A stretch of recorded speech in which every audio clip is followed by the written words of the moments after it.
St. Martin Medical Center receives much-needed equipment to deal with COVID-19 pandemic.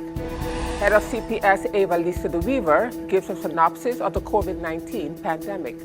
But first up, local St. Martiner Raphael Skeet shares his battle and survival of COVID-19. Those are the headlines for today, Monday, April the 6th, 2020.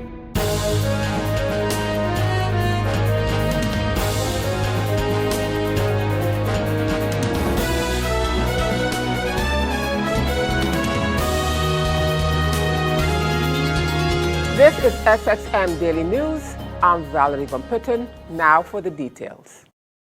St. Martiner Raphael Skeet, a COVID-19 survivor, speaks with head of the culture department, Ms. Clara Reyes. He shares his battle and survival of COVID-19 and how he survived it. I'm going to post a video that was sent to me. Actually, I asked for this video to be made. It's by a friend of mine, a young boy. I grew up here in St. Martin, in Cul-de-sac, on the baseball field in Cul-de-sac, playing softball and baseball. His name is Raphael Skeet. Why am I asking him to send a video? Because I just happened to see a little post that he made the other day about his battle and survival with COVID-19. So on that note, I asked him, could you please share with us your testimony about what COVID did to you and how you survived it? So guys, this is not something that's disconnected from us. This is a St. Martin man living in America, contracted COVID-19 and managed to come through on the other side. So please listen to his testimony. And if you still want to be hardened and don't follow rules and regulation and want to challenge the system that Corona is some fictitious disease, let this St. Martin man who's a survivor tell you his story. So peace. Blessings to all, and please stay tuned for Raphael Skeet, a man from Cul-de-sac and St. Peter's, his testimony. All right, blessings all. But I'm gonna let you guys know something, man. The coronavirus, the COVID, it's not something to play with.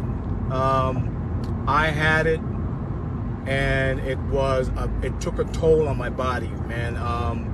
I usually used to walk around weighing 235, 240 pounds, and I woke up one day and I was 199 pounds.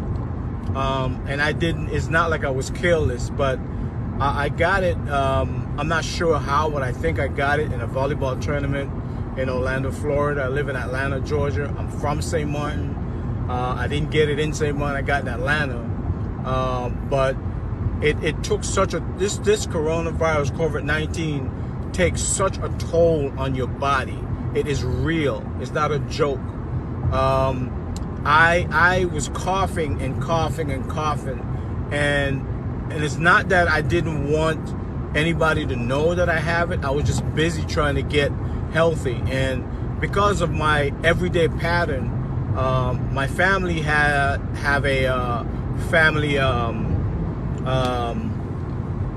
WhatsApp chat, and every morning I would always say, good morning everybody, good morning my family, so they know I'm doing okay, because I live in Atlanta. And for about a week they weren't hearing from me. Nobody hear anything from me. I didn't text anything to them. And my brother and my sisters, man, they knew my pattern was not the same, so personally each one of them would try to get in touch with me. And when they finally got in touch with me, I was actually like too far gone. I was in the emergency room twice. The second time I was in the emergency room, they actually tell me there's nothing they can do for me. Go home, and if I can't breathe, just come back and they'll help me breathe. So that means they gave up on me. But you know what, God didn't. And in the meanwhile, before my second visit to the emergency room, my brothers and sisters was calling me and trying to help me, and they gave me some old Caribbean remedy, where they tell me to cut some lemon, some ginger, and some orange peel, and put some sea salt and just boil it and inhale it. I'm not a doctor. I'm not going to say I'm a doctor, but I'm going to tell you this. When I start doing that treatment, my body start reacting in a positive way. So right now, guys, I did my quarantine for 3 weeks. I'm actually abiding with the social distancing. It's not a joke, man. This is not a joke. I'm telling you guys that I went through what my body went through. I don't wish it on anybody, but I'm glad that it happened to me, where I can tell you guys, when they tell you to stay home, when they tell you to social distance, when they tell you to wash your hands, when they tell you to wear a mask, it's not a joke. This is not something that somebody make up and it's only an American thing or a European thing. It's a worldwide thing. And I'm telling you guys, man, from experience, a living testimony, you can die within 3-4 days. I lost 30 plus pounds in 4 days. It was killing me. I was dying. I'm alive.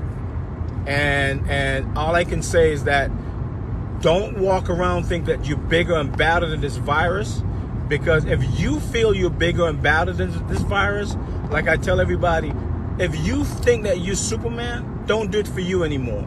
Do it for your family. Do it for your kids, your daughter, your sister, your brother. I thank God that I had family members that know my pattern and that my pattern wasn't the same, and they call me and make sure they kept me in their minds, man. And trust me, man, like I said, I left St. Martin probably 30 years ago, but I guarantee you St. Martin haven't left me. And my family, every day I always tell them good morning, and so they know that Raphael, this Raphael Skeet that was raised in Cul-de-sac and raised in St. Peter's, that played baseball in St. Martin and played baseball in the United States. I'm still human, and I was almost gone, but I did what I had to do to maintain my health. My immune system was pretty strong, but it wasn't strong enough to combat the coronavirus. Stop playing around. Stop playing around. Stop thinking that it would hit everybody but you. I didn't feel that way, but I thought, I went through so much stuff, the Ebola, all that stuff here in the U.S., it never hit me. I never thought that I was going to get hit with this. And still to come, St. Martin now under a state of emergency lockdown. We'll have the details to that story and more when SXM Daily News returns.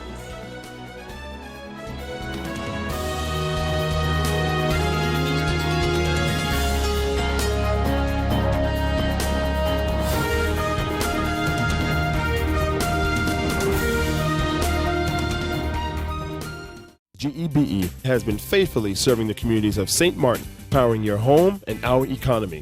Come rain or shine, our qualified team of professionals are working hard 24 hours a day to provide you and your family with safe, reliable electricity and water. We use the latest technologies and test our products daily to maintain the highest international standards. Our friendly staff is always there to assist you, whether in person, over the phone, or online. We are committed to constantly improving our products and services, making them more efficient, effective, and environmentally friendly to serve you better today and our next generation of clients tomorrow. GEBE, powering a brighter future. Our friend Megawati is here with tips to save you energy. 1. Turn your airco temperature up. 2. Use a ceiling fan instead. 3. Buy energy-saving products. Save some green with NVGEBE. St. Martin is now in a state of emergency lockdown. This was announced by the Prime Minister of Dutch St. Martin, the Honorable Sylvia Jacobs, on Sunday, April the 5th. This means that no one is allowed to roam or drive on the roads for the next 2 weeks. The only persons allowed to move are those with disaster passes or those with written permission from myself in my capacity as Prime Minister and Chair of the EOC, or Chief of Police Carl John. That is for the Dutch side. Of course, that counts also on the French side for Madame la Préfète, Sylvie Faucheur. The first point I'd like to make is that, as per the addendum in the decree, those who are exempted, so those who are allowed to move, I mentioned already, but I would like to add that the GB technical staff and workers, as well as workers of the harbor and airport, are also allowed to move during this time. Also able to operate in case of emergencies are supermarkets and bakeries. Those are catering to the hospital, prison, and for government operations related to COVID-19 to be able to facilitate deliveries. Gas stations, too, will be open for emergency vehicles, as well as all of the persons mentioned before. And in more COVID-19 related news at this time, St. Martin is now the recipient of the much-needed medical equipment sent via the military C-17 aircraft from the Netherlands.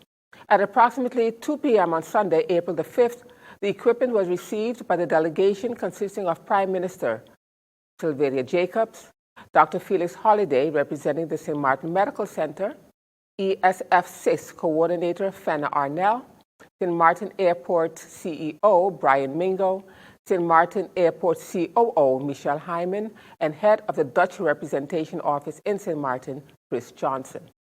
Along with 6 intensive care beds, including the medical equipment, St. Martin received personal protective equipment, PPEs, COVID-19 testing kits, intensive care unit, ICU medicine, and COVID-19 medication to treat COVID-19 patients. The equipment consists of a military ICU facility, which will be assembled tomorrow by the Marines and the Fire Department. The so-called Hospitainer will house 6 fully equipped ICU beds with 6 additional ventilators to be used within the compound of St. Martin Medical Center. These additional 6 spaces at St. Martin Medical Center are intended for the COVID-19 patients. Additionally, St. Martin is expected to receive some technical support in the form of additional medical personnel. The team of medical professionals will arrive on St. Martin on April the 7th and April the 8th from the United States and are all screened COVID-19 negative. And President of the Collectivité, Mr. Daniel Gibbs, says that he respects the lockdown and the decision the Dutch side has taken. President Gibbs said that we are in exceptional circumstances and will do their utmost to maintain this collaboration. This is the president of the French side. As Madame la Préfète said, we took note of Madame the Prime Minister decision on Friday concerning the shutdown of the Dutch side, and we respect that decision. Due to that declaration, things happened between the Prefect, myself, and also the Prime Minister.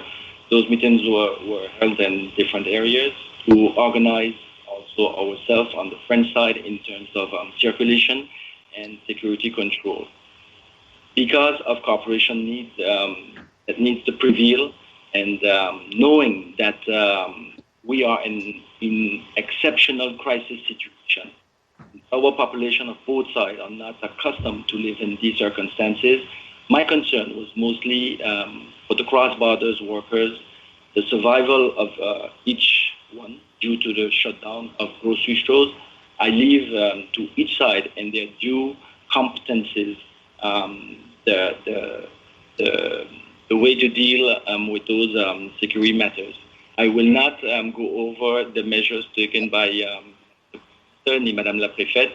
They are taking in their due responsibilities and competences, and we as Collectivité will do our utmost to maintain this collaboration, this cooperation between both sides. And as Madame la Préfète mentioned, the word that needs to prevail is one island, one people, and for the best interests of each and all of us.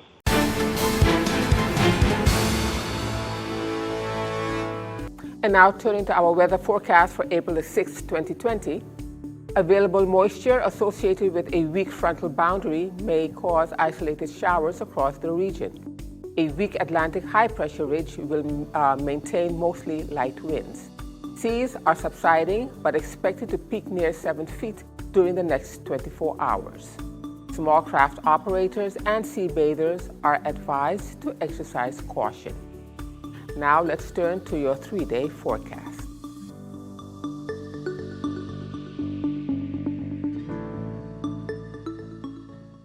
And still to come, the government of Curaçao has given more clarity on the emergency fund for companies. We'll have the details to that story and more when SXM Daily News returns.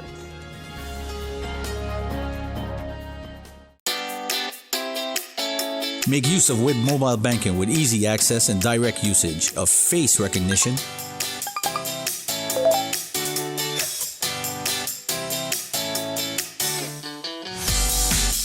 PIN code,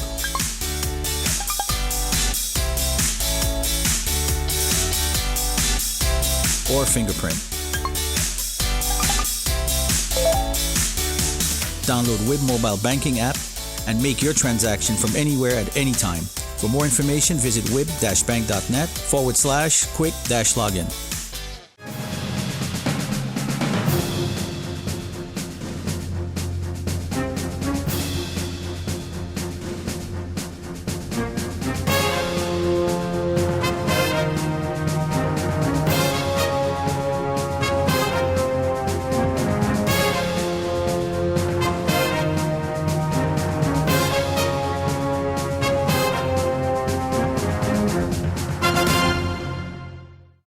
And as we continue with more news at this time, the St. Martin Police Force has been inundated with requests for a curfew waiver. During the state of emergency and the 24 hours curfew, the police is entitled to give out waivers for essential businesses only. We will handle all waiver requests with the priority of the most essential businesses first. All waivers will be handled as soon as possible. The police is urging the public to send a letter to pr@policesxm.sx to get official approval of the St. Martin Police Force. They would hereby like to share the content of the request letter. The request must be made on your business letterhead indicating 1. Your type of service or your type of emergency. 2. Which districts you need to go and put the address of your residential area. 3. The vehicles with the license plates numbers. 4. Name of all the employees and make sure that they have their ID on them and they need to wear their company clothing. 5. The letter must be addressed to Mr. Carl John, MBA, Chief of Police. 6. Send this request letter via email to pr@policesxm.sx. If approved, your letter will be signed and stamped and scanned and emailed back to you. After this, you should make copies and put one in each vehicle that is mentioned in the letter. Disaster passes and hurricane passes from 2019 are extended during this crisis until further notice. Stay home and save lives. And in other news at this time, epidemiologist and head of the CPS, Ava Lisa de Weaver, speaking via the internet. She gave a synopsis on the COVID-19 pandemic at the joint press conference that was held on Sunday last. So as a reminder, voluntary quarantine was implemented about 3 weeks ago, and those returning residents were provided with a form and were also told to report to CPS. So from that list, CPS has tried to make contacts with those persons over the 14-day period to assess whether they've developed any signs or symptoms. And our initial protocol, we wanted to check in on persons at day 2, day 7, and day 14. But due to the sheer volume of persons in quarantine, adjustments had to be made to ensure that follow-up was done at least twice within the 14-day period. So persons should be or should have been in contact by telephone by the surveillance team at CPS, where we would assess if over the 14-day period you've actually developed any signs or symptoms.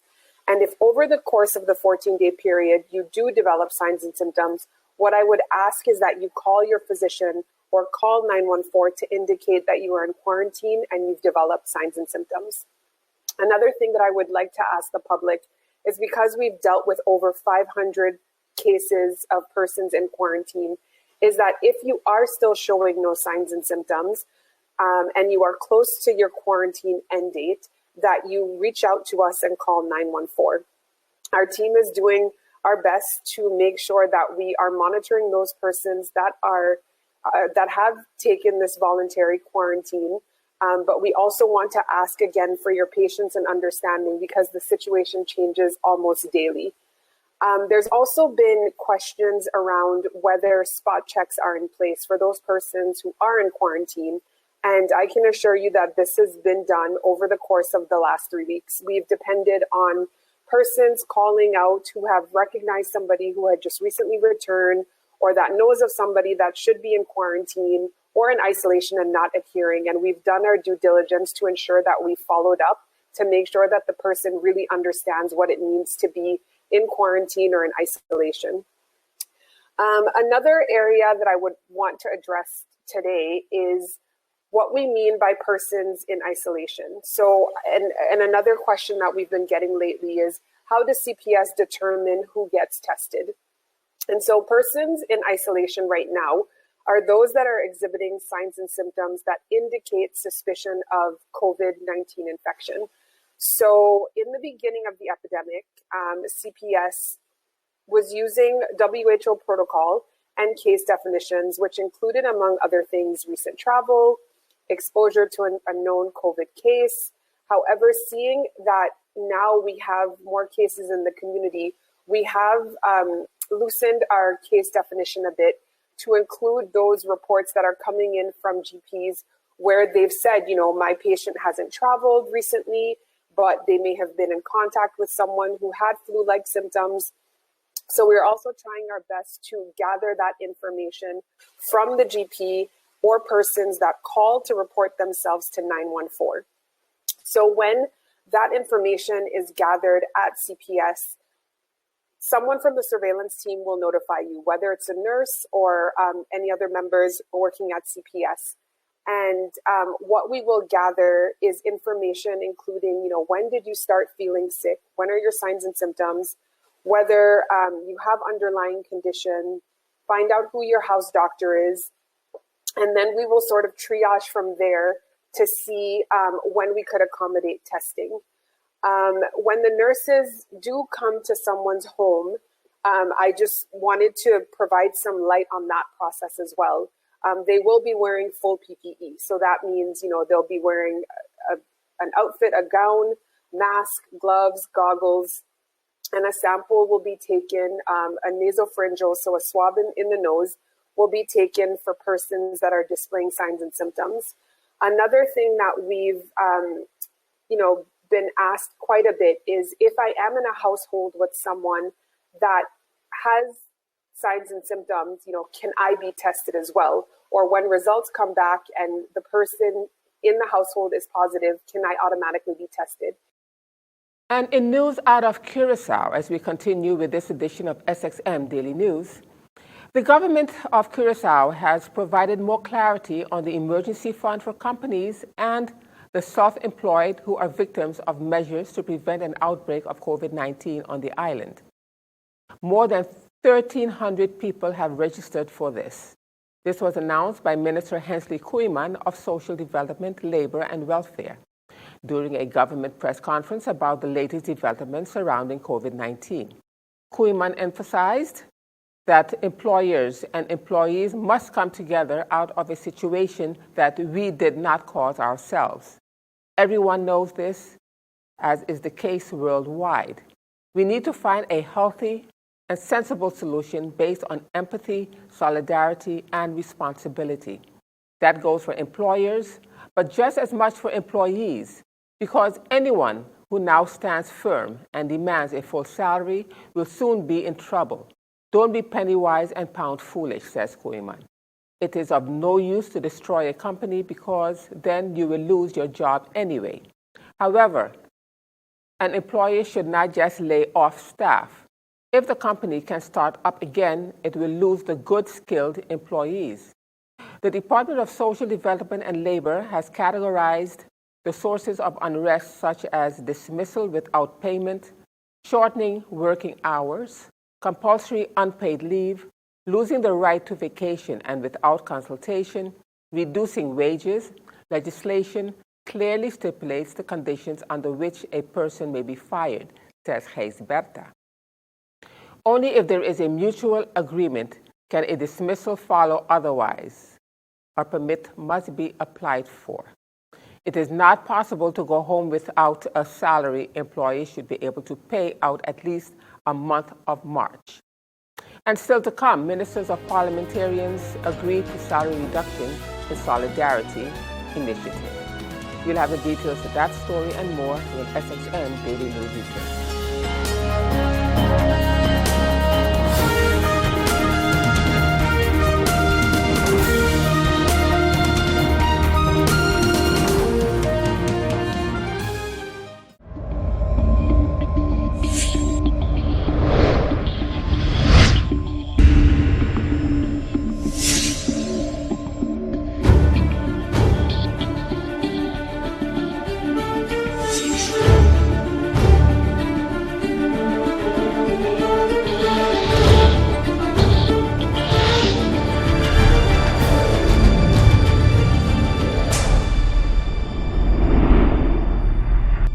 And as we end this edition of SXM Daily News, current and previous ministers has backed an initiative to support the island recovery with a 10% salary cut. The Minister of Finance, Ardwell Edion, sought and received the support from his colleagues in both the Parliament of St. Martin and the Council of Ministers. The Minister of Finance presented his colleagues with the initiative as far back as February that expressed solidarity with the people of St. Martin by the top officials of the country. All signatories agreed that legislation will be established to regulate the contribution towards the pension of political authorities, and that is of April 1st, 2020. Political authorities, pending the formation of the legislation as mentioned in the previous point, the salary cut will go into effect. Together with the approval of the 2020 budget, all requirements to receive the 2019 liquidity support will be met.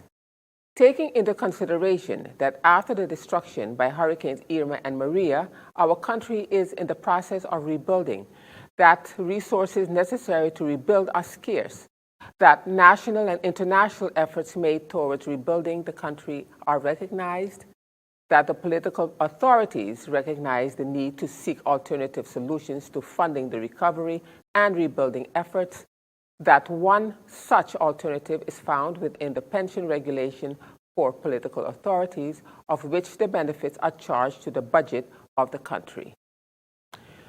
I am Valerie Van Putten. Just a reminder that this and other programs are available online. Simply log on to stmartinmediacenter.com for viewing. On behalf of SXM Daily News, we thank you for watching and plan on meeting you right back here again tomorrow.